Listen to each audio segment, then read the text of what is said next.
आखिर ब्रह्मांड के स्वामी महाप्रभु जगन्नाथ आधी रात को मंदिर से चुपके से कहाँ जा रहे हैं? किसके गीतों की वो मिठास है जिसने साक्षात ईश्वर को अपना मुहताज बना लिया?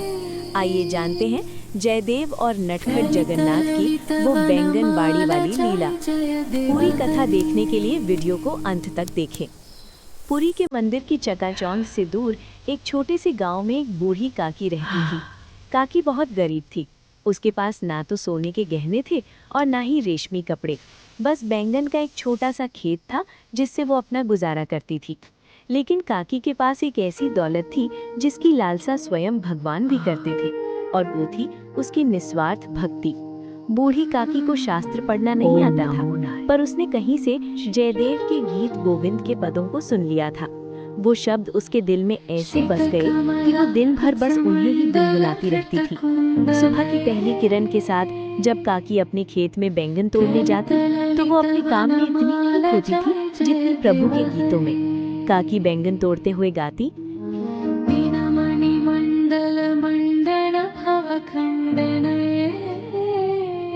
उसके सुर शायद सधे हुए नहीं थे, पर उनमें वो मिठास थी जो सीधे वैकुंठ तक पहुंचती थी। काकी को अंदाजा भी नहीं था कि वो जिसे पुकार रही है वो मंदिर के भारी दरवाजों के पीछे बेचैन हो रहा है। उसे तो बस इतना पता था कि गीत गाते ही उसे ऐसा महसूस होता था जैसे उसके आसपास की हवा में चंदन की महक घुल गई हो।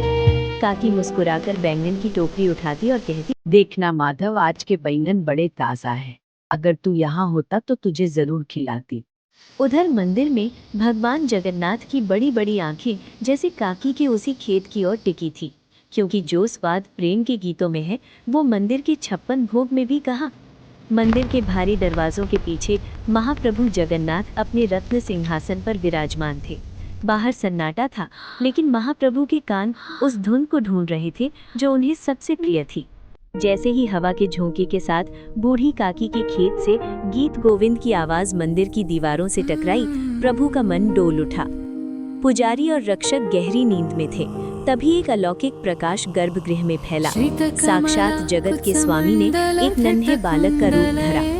उनके पैर चंचल थे और आंखों में वही नटखट चमक थी जो कभी गोकुल की गलियों में दिखती थी। बंद कपाट उनके लिए हवा के समान थे। वो चुपके से मंदिर की सीढ़ियां उतरे और अंधेरी रात में उस दिशा की ओर दौड़ पड़े जहां से काकी की आवाज आ रही थी। उधर खेत में बूढ़ी काकी अपनी धुंधली आंखों से बैंगन तोड़ रही थी और गुनगुना रही थी। अचानक उसे महसूस हुआ जैसे उसके आसपास कोई है। झाड़ियों के पीछे से किसी के खिलखिलाने की आवाज आई। काकी रुकी और इधर उधर देखा, पर उसे कोई नजर नहीं आया। उसे लगा शायद रात की हवा पत्तों से खेल रही है। काकी ने एक गहरा श्वास लिया और मुस्कुराकर कहा, अरे माधव, आज तो ऐसा लग रहा है जैसे यही कहीं तू मेरे पास खेल रहा है। या ये पट्टों की सरसराहट है या तेरे नन्हे पैरों की आहट? नन्हे जगन्नाथ खेत की मेड़ों पर नाच रहे थे। काकी जैसे जैसे पद गाती, प्रभु के कदम उसी ताल पर थिरकते।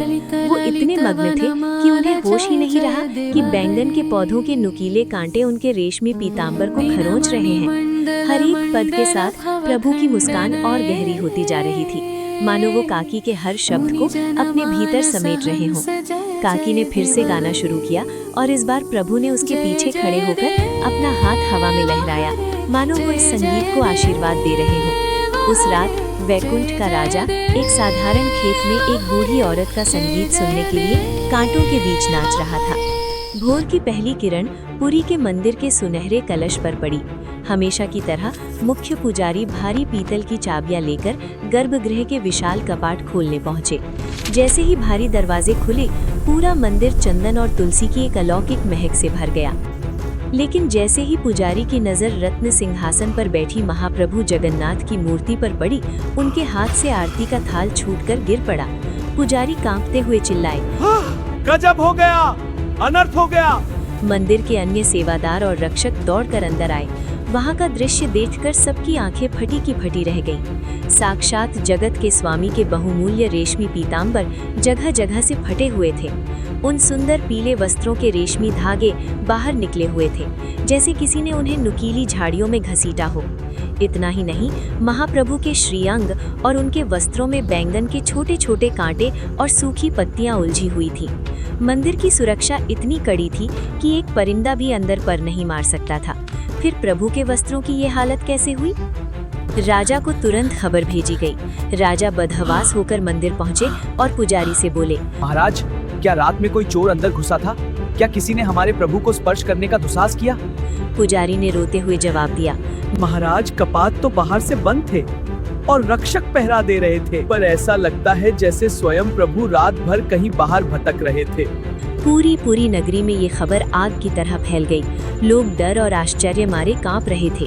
कोई इसे अपशकुन मान रहा था तो कोई प्रभु की किसी नई लीला का संकेत। लेकिन कोई नहीं जानता था कि ब्रह्मांड का स्वामी एक बूढ़ी काकी के गीतों के मोह में अपनी मर्यादा भूलकर कांटों के बीच नाच आया था। पूरा राजमहल और मंदिर प्रशासन इस गुत्थी को सुलझाने में लगा था कि आखिर प्रभु के वस्त्र फटे कैसे। तभी मंदिर के बाहर बैंगन बेचने वाली उसी बूढ़ी काकी की चर्चा राजा के कानों तक पहुंची, जो अपनी बाड़ी में रात भर गीत गोविंद गाती थी। राजा, मंत्री और पुजारियों का एक बड़ा दल उस बुढ़िया के खेत की ओर रवाना हुआ। जैसे ही वो उस साधारण से खेत में पहुंचे, वहां का नज़ारा देखकर सबकी बोलती बंद हो गई। खेत की गीली मिट्टी पर छोटे छोटे कोमल पद चिन्ह बने हुए थे। जब पुजारियों ने उन निशानों की तुलना मंदिर के विग्रह के पैरों से की तो वे दंग रह गए। वे हूबहू वही दिव्य पद चिन्ह थे। इतना ही नहीं, बैंगन के कटीले पौधों पर पीले रेशम के चमकदार धागे उलझे हुए थे। राजा ने कांपते हाथों से उन धागों को छुआ और रोने लगे। ये तो वही पीताम्बर है जो हमने कल रात प्रभु को पहनाया था। साक्षात जगन्नाथ यहाँ आए थे। बूढ़ी काकी ये सब देखकर घबरा गई और हाथ जोड़कर बोली, महाराज, मुझे माफ कर दीजिए। मैंने तो बस माधव को याद किया था। मुझे क्या पता था कि वो सचमुच यहाँ मेरे कांटों भरे खेत में नाचने चले आएंगे। राजा ने काकी के चरणों में सिर झुका दिया और कहा, काकी, धन्य है तुम्हारी भक्ति। हम मंदिर में 56 भोग साजाकर इंतजार करते रहे और हमारा सामरा यहाँ गीतों के मुंह में कांटों की मार सहता रहा। राजा ने घोषणा की, आज से मंदिर के नियम बदल दिए जाएंगे। अगर हमारे प्रभु को गीत गोविंद इतने प्रिय है कि उससे सुनने के लिए मंदिर के मर्यादा लांघकर कांटों के बीच जा सकते हैं, तो हम सुनिश्चित करेंगे कि उन्हें ये संगीत मंदिर के भीतर ही मिले। उसी दिन से पुरी के मंदिर में एक नई और अटूट परंपरा की शुरुआत हुई। तय किया गया कि हर रात जब महाप्रभु सोने जाएंगे, यानी बड़ा सिंगार रस्म, तो उनके सामने जयदेव के गीत गोविंद के पदों का गान अनिवार्य होगा, ताकि प्रभु को वो धुन सुनने के लिए कहीं बाहर न जाना पड़े। इतना ही नहीं, राजा ने उन बुनकरों को आदेश दिया कि वो प्रभु के विश्राम के लिए विशेष रेशमी वस्त्र तैयार करें। इन वस्त्रों के धागे धागे में गीत गोविंद के श्लोकों को बुना गया। इसे खंडुआ पाटा कहा गया। आज 800 साल बाद भी पुरी के मंदिर में वही परंपरा जीवित है। हर रात महाप्रभु जयदेव की कविता ओढ़कर ही सोते हैं। बूढ़ी काकी की वो निस्वार्थ भक्ति आज भी मंदिर की हवाओं में महकती है, जो हमें याद दिलाती है कि ईश्वर को पाने के लिए पांडित्य नहीं, बस एक सच्चा और सरल हृदय चाहिए।